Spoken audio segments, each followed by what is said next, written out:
Chào các bạn, hôm nay mình sẽ hướng dẫn cho các bạn làm một cái thiệp xoay 360 độ. Thiệp này khi xếp nó lại thì nó chỉ chiếm một diện tích rất nhỏ, mà khi bung nó ra thì nó lại chứa được rất nhiều hình. Vì vậy, nó rất được ưa chuộng khi trang trí trong các scrapbook.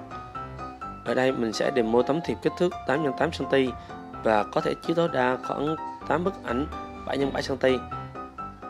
Để làm thiệp này, bạn chuẩn bị cho mình 4 tờ giấy màu đen hình vuông có kích thước 16cm. Và bây giờ bạn hãy theo dõi hết video của mình để làm theo nhé.